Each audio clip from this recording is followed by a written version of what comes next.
everyone. Today we are very excited to have world-renowned filmmaker, writer Shonali Bose. She's in Bay Area and today is a screening of her movie Sky is Pink. And we can't be more excited. Welcome to Bay Area, Shonali. Thank you so much. So how are you feeling today? I'm really excited to be here. So tell us, you have done a lot of movies, and tell us what is special about Sky is Pink. What attracted you towards the script when you were reading it?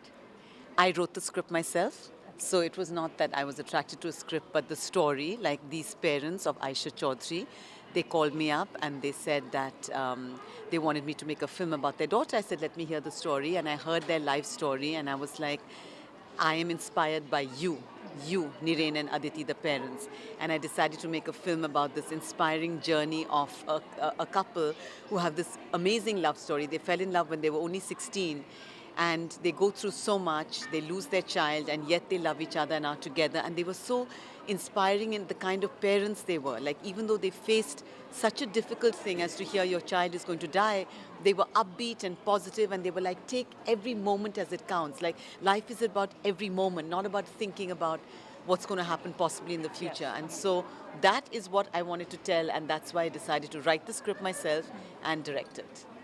Awesome. Now, when you were writing the script, did you have the cast in your mind? Because the cast is wonderful, or it just happened along the way?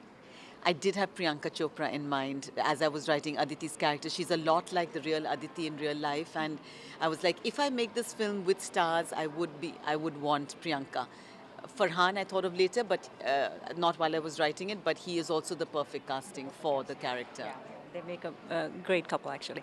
So, also tell me, because this topic is very tough, we're talking about death, and then how did you make it more engaging, which is a very big challenge in itself here?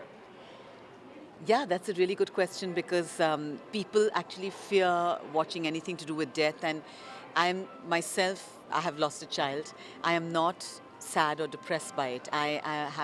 I'm in a place of beautiful light and healing, and that is what I wanted to bring out to the world, like the beauty of death. And it doesn't matter if somebody dies young, it's about the life that they lived, and it doesn't matter that it's not as many years. It's not about quantity, but it's quality. And death is also a beautiful thing, and so people they're frightened of it, and I want them to not be frightened of it. And so I am not. So I was able to write about it in an engaging way because I myself feel very positive about it. So I don't feel depressed myself. So I write from a place of light and energy.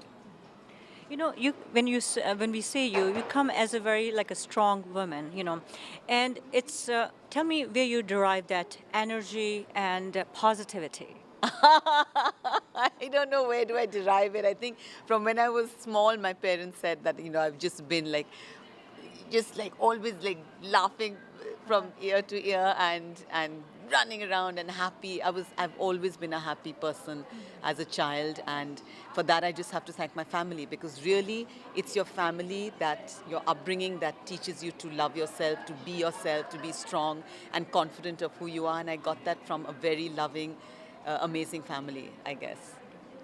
And you do handle very unique and tough topics, and it does take a lot of courage. So how do you handle that part?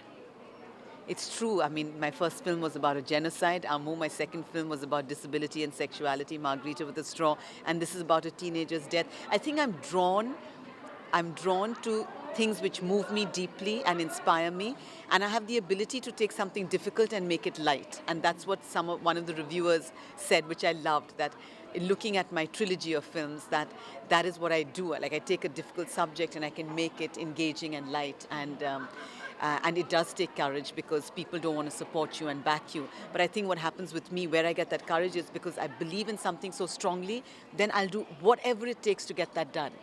But if I don't believe in it, then I won't. But then I won't even make that film. I need to really believe in a story and a subject to make that film.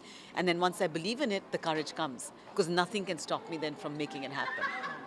So there are always a lot of challenges involved when you're dealing with something as courageous as these movies are. How do you get that energy to deal with those challenges? As I said from the beginning, I mean, I have energy. Yeah. I do yoga every day. I work out every day. So I'm very conscious of mind, body, spirit. I believe in mind, body, spirit and taking care of yourself. I'm 54 and I'm at the youngest, most energetic that I've ever been in my life. But I really eat well and I work out. I think my yoga is a big part of my life, you know, and I'm happy and positive. I think when you're not, if you don't have gratitude in life, if you feel like you complain all the time, your molecular cells get affected and they get you down. But if you just feel, I'm so grateful for this, like the glass is half empty or half full. For me, it's always half full. And so then I feel grateful for whatever I can get. So then, then that gives you the energy because you're excited about what you do and about every moment of life. Now, going back to the movie, what was your favorite part making this movie? Yeah, wow. There was lots of amazing parts in it. I had such a blast with these actors. One of the things was in the Andaman Islands. You know, we were shooting in the Andaman Islands. We were in the middle of the ocean. And Farhan, Priyanka and I were there. And then it started raining. And we just started laughing. We're in the ocean and it's raining. And they had makeup and I had to run, get an umbrella. And we're standing in the ocean. I'm holding an umbrella over my actors. They're just funny moments like that. Another lovely thing was a song that we did in Chandni Chowk, or a song that we did in the Delhi farmhouse, the party scene. So I had got all my family friends to be the extras, because usually you have to get extras. Yes. But I got all my Delhi family and friends. So that party became just an amazing party. It's in the film. It's a song called Masumiya. By Gulzar Saab, the lyrics, and Pritam, the song. And shooting of that song was a high point for all of us. We really had a blast making that song. And last question is, how do you like the hustle bustle of filmmaking? I love filmmaking. When I made my very first film, my very first short film, I was 29 at the time, and I was like, this is my calling. I love being a director. I love creating something and impacting audiences. And there's so much stress in making a film, and there's just 100 people want your attention. 100 people have 20 questions from morning to night. But I love it. I love that. I love that. I get fed by that energy of being in charge, the captain of the ship, and you know, just handling it all. Like I really enjoy it. Yeah, that makes you happy, looks like. Yeah, it does. Yeah. Anything else you would like to say to our audience? Well, sadly, the film is now gone from theaters in the US. So if you're watching this show right now, your opportunity to watch it would be on Netflix. It'll come out on December 11th, worldwide on Netflix. And I do hope you will take the courage and time to watch this film. Thank you so much, Shonali. Thank you. Thanks. So your question being that what did I learn from making this film? So actually, because I am the writer and the director of the film, and people have often asked me that was this film cathartic for me? And I feel an artist, something is cathartic for them if they haven't dealt with it in their real life and they're dealing with it through their work. But for me, I dealt with death head on in my real life, and I healed from it, and I came to a beautiful place of light and energy with the loss of a child. So when I was making this film, it was not difficult for me at all. I actually had the best time ever of making any film, and that's because I was directing only and not producing. So I didn't have any of the headache that comes with being a producer.